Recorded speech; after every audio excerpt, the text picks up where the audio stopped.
Terima kasih Tuhan untuk kasih setiamu yang ku alami dalam hidupku. Terima kasih Yesus untuk kebaikanmu sepanjang hidupku. Terima kasih Tuhan untuk kasih setiamu yang ku alami dalam hidupku. Terima kasih Yesus untuk kebaikanmu sepanjang hidupku. Terima kasih Yesusku buat anugerah yang kau beri, sebab hari ini Tuhan adakan syukur bagimu. Terima kasih Yesusku buat anugerah yang kau beri, sebab hari ini Tuhan adakan syukur bagimu, sebab hari ini Tuhan adakan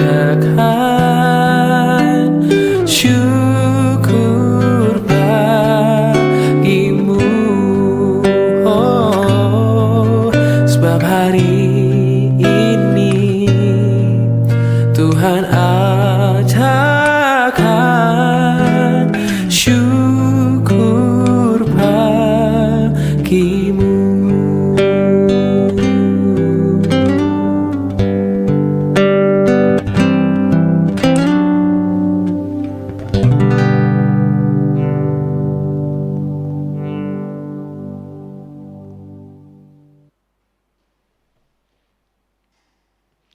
Shalom, selamat hari Sabtu bagi kita semua, selamat pagi.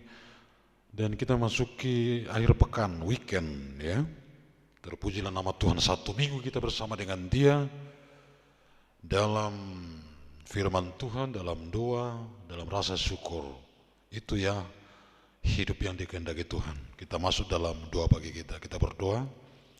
Tuhan, terima kasih untuk kebaikan-Mu, terima kasih untuk penyertaan-Mu, terima kasih untuk hadirat-Mu yang terus kami rasakan, bahwa Engkau tidak jauh dari kami, sangat dekat. Terima kasih untuk pagi hari yang Tuhan sediakan, hidup baru yang akan kami jalani. Berkenan Tuhan bersama dengan kami, mengajari kami untuk hidup berkenan kepada Tuhan. Firman-Mu akan kami dengarkan sebagai pedoman hidup kami dalam satu hari ini. Dalam nama Tuhan Yesus, amin. Saling membangun itu tema firman Tuhan kita pada pagi hari ini. Dari 1 Tesalonika pasal 5 ayat 9 sampai 11, demikian firman Tuhan. Karena Allah tidak menetapkan kita untuk ditimpa murka, tetapi untuk beroleh keselamatan melalui Tuhan kita Yesus Kristus yang sudah mati untuk kita, supaya entah kita berjaga-jaga, entah kita tidur, kita hidup bersama-sama dengan Dia. Karena itu kuatkanlah seorang akan yang lain, dan saling membangunlah kamu, seperti yang memang kamu lakukan. Saling membangun. Saudara-saudara, inilah pola kehidupan yang hidup di dalam kasih Kristus, bahwa ketika hidup saling mengasihi akan menyingkirkan kehidupan yang egosentris. menyingkirkan keegoan, menyingkirkan kepentingan pribadi, ya, tetapi yang di dalamnya itu adalah kehidupan bersama. Itulah yang dikehendaki dari kehidupan beriman kepada Kristus Yesus. Karena Tuhan tidak mau kita binasa, dan Tuhan juga tidak mau hanya kita yang selamat. Sementara kita tahu kebenaran, kita tahu jalan, orang lain tidak mengetahuinya, tapi kita tidak memberitakan dan menunjukkan jalan kepada mereka. Jadilah orang-orang Kristen yang aktif dan berperan aktif untuk kehidupan orang lain yang membutuhkan pertolongan. Karena itu tugas kita sebagai garam dan terang. Nah, saudara-saudara, saling membangun, bukan saling menjatuhkan. Saling menjatuhkan ini selalu kita temukan dalam banyak lembaga-lembaga manapun. Dalam perusahaan, tempat bekerja, ya, dalam lembaga pemerintahan, dalam keluarga, dalam gereja.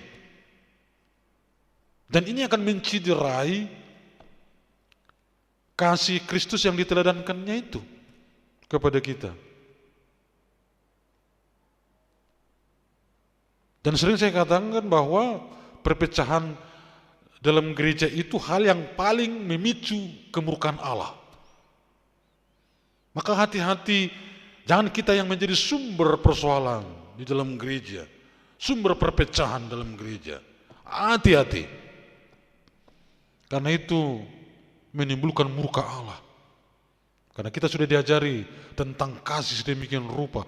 Bahkan kasih itu bukan hanya teori, tapi terwujud nyata dalam Yesus Kristus yang sudah disalibkan, mati dan dikuburkan untuk dosa kita, diperdamaikan kita dengan Tuhan, dosa kita diampuni. Mengapa kita tidak bisa mengampuni orang lain, mengasihi orang lain, membangun kehidupan orang lain? Nah, saudara-saudara, maksud firman Tuhan bagi kita pagi hari ini adalah kita ini adalah orang-orang yang sudah ditetapkan Allah. Orang yang sudah ditetapkan Allah sebagai anak-anak siang, orang siang. Ya. Dan kita juga tidak ditetapkan Allah untuk menerima murka Allah, tetapi untuk beroleh keselamatan. Yang sudah mati untuk kita, supaya entah berjaga-jaga entah tidur, kita hidup bersama-sama dengan Dia. Karena itu kuatkanlah seorang akan yang lain, kuatkanlah sahabatmu, kuatkanlah anakmu,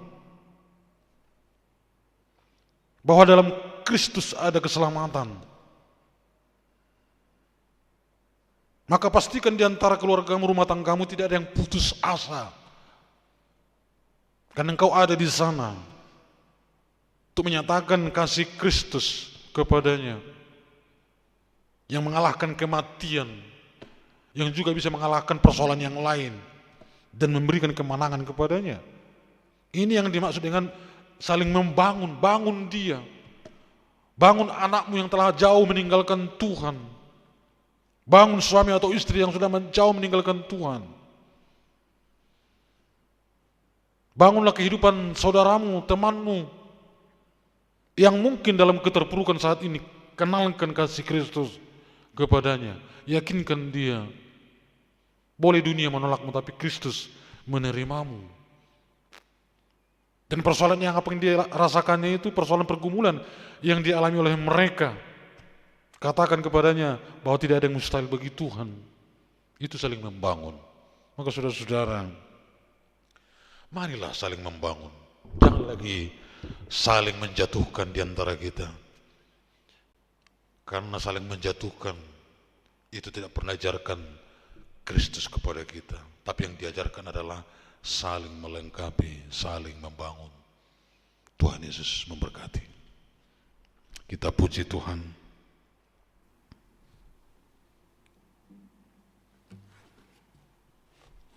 Mengasihi lebih sungguh.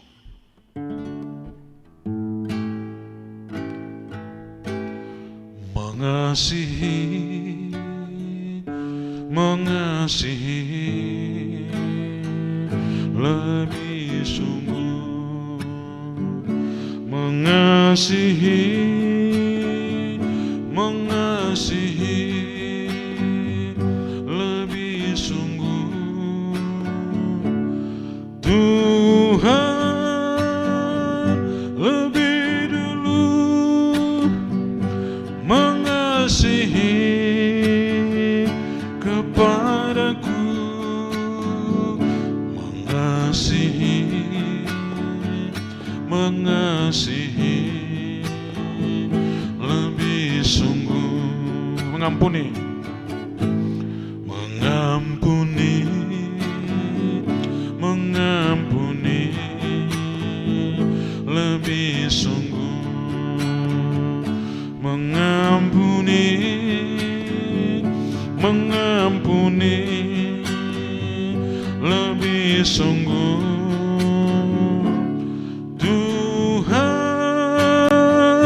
lebih dulu mengampuni kepadaku, mengampuni, mengampuni lebih sungguh,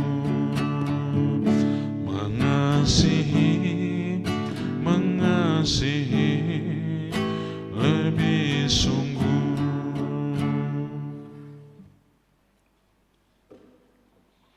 Kita bersatu dalam doa. Ya Tuhan Allah Bapa kami yang di surga, kami berterima kasih kepadamu atas berkat yang Tuhan sediakan bagi kami. Firman-Mu menuntun kami untuk menggunakan potensi kemanusiaan kami yang benar, yaitu saling membangun. Demikianlah kehidupan yang berkenan kepada Tuhan, bukan saling menjatuhkan. Tuhan sangat menentang kehidupan orang yang menjatuhkan kehidupan orang lain. Dan Tuhan sangat menghormati kehidupan orang lain yang membangun kehidupan orang lain. Terima kasih Bapa di surga. Kami berdoa untuk hari kami pada hari ini. Kami doakan seluruh jemaat-Mu dan kami sekalian yang ada di akhir minggu ini. Mungkin kami akan bersama dengan keluarga, atau mungkin jemaat-Mu juga akan bekerja, atau mungkin juga para hamba Tuhan, para perayaan akan mempersiapkan diri untuk melayani Tuhan di esok hari dalam ibadah raya 1, 2 dan kebaktian-kebaktian lainnya, kebaktian pemuda, kebaktian sekolah minggu. Biar semua pelayan mempersiapkan diri dengan baik dan totalitas. Para pelayan menghadap Tuhan, bersarah diri kepada Tuhan untuk memohon pertolongan-Mu supaya pelayanan mereka berkenan kepada Tuhan. Dan para pengkhotbah juga supaya benar-benar mempersiapkan diri untuk menyampaikan firman Tuhan di ibadah raya besok. Dan semua gereja-gereja yang melakukan ibadah besok di muka bumi, di Indonesia ini, seharusnya di Jakarta Pusat, Tuhanlah yang memberkati, jauh dari tangan-tangan yang jahat, jauh dari niat-niat jahat, dari orang yang ingin mengganggu. Malaikat Tuhan berjaga-jaga, dan biarlah semua gereja memuliakan Tuhan, semarak di kayu Tuhan Bapa di surga. Jayalah kerajaan Allah melalui ibadah raya esok hari. Ya Bapa di surga, kami doakan supaya seluruh jemaat-Mu juga mempersiapkan diri, membawa keluarga, suami, istri dan anak-anak, single parent, membawa anak, menantu, cucu, mengingatkan mereka, mungkin anaknya jauh dari mereka, mengingatkan anak-anaknya untuk beribadah kepada Tuhan esok hari. Terima kasih Bapa di surga, biarlah ibadah kami berkenan kepadamu, terpuji nama-Mu. Ampuni kami dari dosa kami. Kita ucapkan doa Bapa kami. Bapa kami yang di surga, dikuduskanlah nama-Mu. Datanglah kerajaan-Mu, jadilah kehendak-Mu di bumi seperti di surga. Berikanlah kami pada hari ini makanan kami yang secukupnya, dan ampunilah kami akan kesalahan kami, seperti kami sudah mengampuni orang bersalah kepada kami. Dan janganlah membawa kami ke dalam pencobaan, tetapi lepaskanlah kami daripada yang jahat. Karena Engkau yang punya kerajaan dan kuasa dan kemuliaan sampai selama-lamanya. Amin. Anugerah Tuhan kita Yesus Kristus, kasih Allah Bapa dalam persekutuan dengan Roh Kudus kiranya memberkati kita hari ini sampai selama-lamanya. Amin. Shalom, saudaraku, Tuhan Yesus memberkati. Selamat berweekend.